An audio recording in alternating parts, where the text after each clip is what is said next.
इसहाक डार साहब ने आज कहा है कि आईएमएफ के साथ पीर की रोज़ जो है वो मुआहदे पर दस्तखत हो जाएंगे। क्या इस प्रोग्राम की बहाली में जो ताख़ीर है इससे मज़ीद मुश्किलात पैदा हो सकते हैं अवाम के लिए?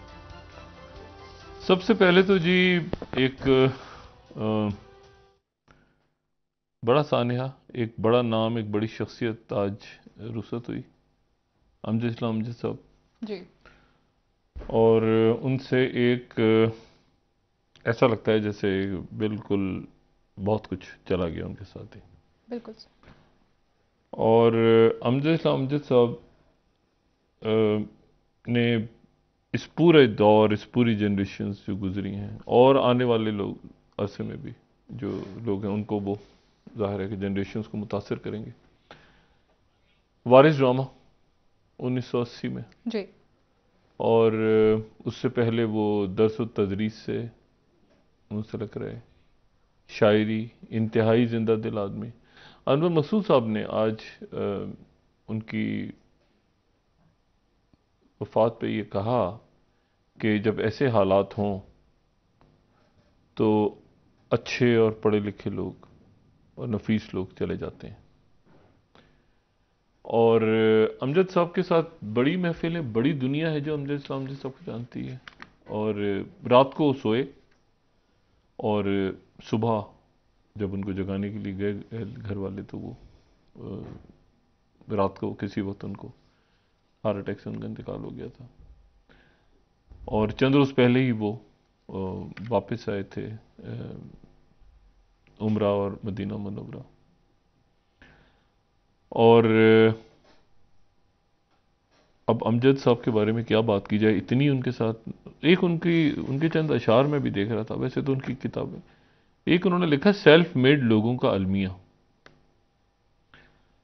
वो कहते हैं कि रोशनी मिजाजों का क्या अजब मुकद्दर है, जिंदगी के रास्ते में बिछने वाले कांटों को राह से हटाने में, एक एक तिनके से आशियां बनाने में, खुशबुएं पकड़ने में, गुलसितां सजाने में उम्र काट देते हैं। उम्र काट देते हैं और अपने हिस्से के फूल बांट देते हैं। कैसी कैसी ख्वाहिश को कत्ल करते जाते हैं। दरगुजर के गुलशन में अब्र बन के रहते हैं। सब्र के समंदर में किश्तियां चलाते हैं। ये नहीं कि उनको इस रोज़ो शब की काविश का कुछ सिला नहीं मिलता। मरने वाली आंसों का खून बहा नहीं मिलता। जिंदगी के दामन में जिस कदर भी खुशियां हैं, सभी हाथ आती हैं, सभी मिल भी जाती हैं, वक्त पर नहीं मिलती, वक्त पर नहीं आती। यानी उनको मेहनत का अजर मिल तो जाता है, लेकिन इस तरह जैसे कर्ज की रकम कोई किस्त किस्त हो जाए, असल जो इबारत हो पसनविश्त हो जाए। फसले गुल के आखिर में फूल उनके खिलते हैं, उनके सेन में सूरज देर से निकलते हैं। तो अमजद साहब अब जिंदा रहेंगे हमारी यादों में भी। और जो उन्होंने अदब लिखा, जो उन्होंने शायरी छोड़ी, जो यादें छोड़ी, अल्लाह ताला उनके दर्जात बुलंद फरमाए। आमीन। एक बहुत आमीन। बड़ा नुकसान हुआ तमाम दुनिया में जितने भी, मैं ये नहीं कहूँगा कि पाकिस्तान या भारत या, मतलब जहाँ जहाँ उर्दू बोली जाती है, सुनी जाती है, देखी जाती है, ड्रामा, अदब, और एक अच्छा इंसान, दरवेश आदमी, बिल्कुल। दरवेश आदमी, फैज़ साहब के साथ, जालिब साहब के साथ, कासमी साहब के साथ, बड़ी मुनी न्याजी साहब के साथ, जॉन एलिया, ये वो पूरा दौर जो हमारा, अहमद फराज साहब, तो वो अब ऐसा लगता है कि जो है ना वो अ, बहुत बड़ा खला। अच्छा, अब ये जो आईएमएफ के साथ मामलात हुए हैं, देखें ये तो बहुत ही बुरा हुआ है। और ये बुरा इसलिए हुआ है कि मतलब ये जो कल हमने बात की थी ना कि खुशखबरी होगी तो बुरी खबर आएगी, कम और बुरी अगर खबर कम, होगी। हाँ, ये बिल्कुल उसी तरह से हुआ है। यानी वो लोग यहाँ पे आए और यहाँ पे 10 रोज उन्होंने क्याम किया, जी। और 10 रोज क्याम करने के बाद जो है वो उनकी टीम यहाँ से चली गई। अच्छा, ये स्टाफ लेवल के उनके ऑफिशियल्स थे, यानी ये बोर्ड मेंबर्स नहीं है, जी। Staff level officials. और उसके बाद जब वो चले गए तो उसके बाद जो है वो उनको इसहाक डार साहब, रात को तो डार साहब ने बात नहीं की, लेकिन सुबह फिर डॉक्टर साहब ने प्रेस कॉन्फ्रेंस की, साग डॉक्टर साहब ने, और उन्होंने कहा कि जो है वो हम 170 अरब रुपए के हमें टैक्स लगाने होंगे, जी बिल्कुल। गरीबों का हम ख्याल रखेंगे। और उसमें जो है वो उन्होंने कहा कि हमें वो जो मेमोरेंडम है वो हमें मिल गया है। अच्छा, मेमोरेंडम ये कल भी बात की थी कि ये अमूमन 48 घंटे पहले मिलता है। ठीक है, मेमोरेंडम यानी भी दस्तखत नहीं हुआ, अभी एक कॉपी इनको मिल गई, एक कॉपी उनको मिल गई। अब ये पीर के रोज, अब वो उन्होंने कहा है कि पहले आप एक्शन लें, वापस जा रहे हैं, और वॉशिंगटन से हम जरा आपसे बात करेंगे पीर के रोज जूम पे या वर्चुअली जैसे भी होता है, और उससे पहले आपको प्रायर एक्शन लेनी है।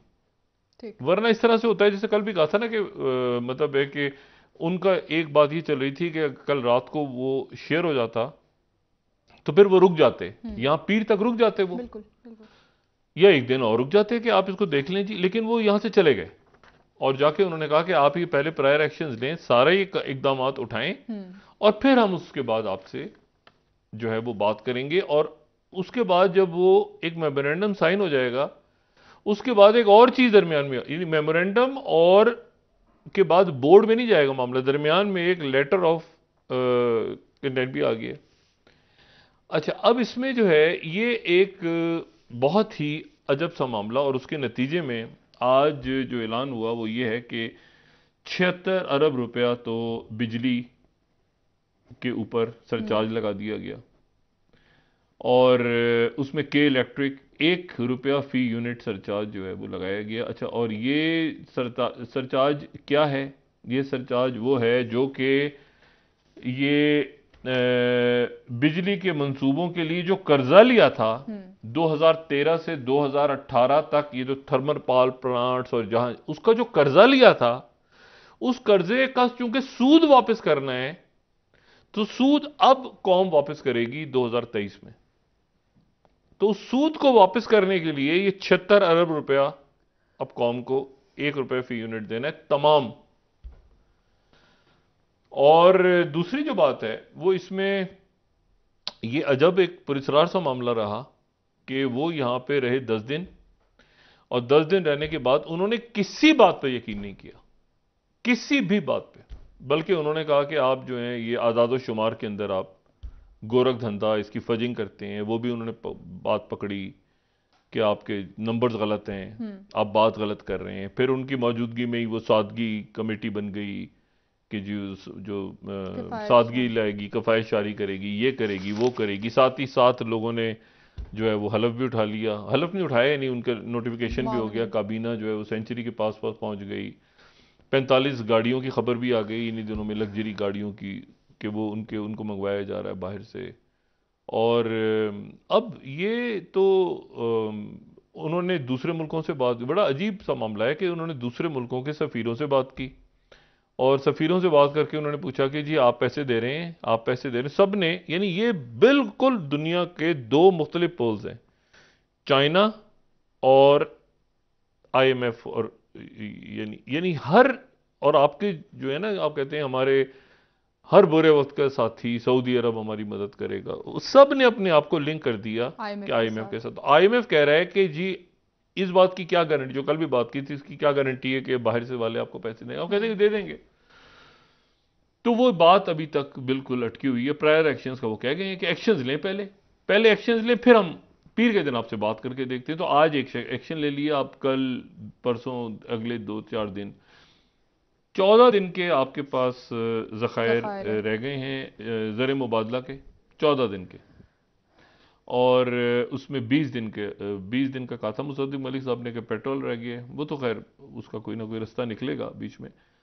लेकिन आप ये देखें कि इसमें हर चीज़ जो है हमारे हुक्मरान करने को तैयार हैं, सवाए ये कि काबीना कम करें, सवाए ये कि ये पेंशनें बंद की जाएं।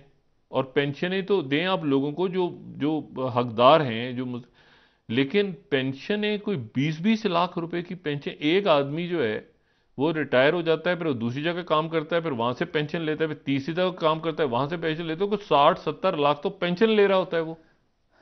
और ताहयात पेट्रोल, ताहयात बड़ी गाड़ियां, ताहयात ये आसाइश तमाम देखिए, लोग सब। एक तो है ना कि जो आपके कारोबारी शख्सियात हैं, प्राइवेट, उनको आप साइड पे करें ना। ये तो टैक्स के पैसे हैं ना आवाम के। अवामी अच्छा, टैक्स के उनके पैसे। टैक्स के पैसों से ताहयात इंटरनेशनल अहल खाना को, इनको जहाज़ों के ट्रैवलिंग। टिकट, और जनाब ताहयात इतने नौकर, ताहयात टेलीफोन फ्री है, ताहयात प्रोटोकॉल है, ताहयात बड़ी गाड़ियां, और कई कई प्लॉट्स। ये इस मुल्क में, पाकिस्तान में, ये आपको ख़त्म करना होगा। ये बात मैंने एक दफ़ा पहले कही थी, मैं दोबारा उस जुमले पे बड़ा, कुछ लोग नाराज़ हो गए थे बहुत ज़्यादा। लेकिन बात ये, मैं कहा था हकीकी रियासत बनाने की बात हुई थी तो उसको इंग्लिश में रियल एस्टेट ट्रांसलेट कर दिया किसी ने, ऐसा लगता है पाकिस्तान को। तो बात ये सारी कि आपको ये सारे अल्ले तलल्ले ख़त्म करने होंगे यहाँ पर अपनी एक जैसे। यानी आप सोचें कि दूसरे मुल्कों के जो वज़ीर आज़म हैं, वज़ीर आज़म, वो ऐसे अस्तीफे बनते थे। आज बहुत से लोगों के अस्तीफे, और उनको खुद ही रिजाइन कर जाना चाहिए रिजाइन कर था। देना चाहिए। रिजाइन करके यही बैठना चाहिए था।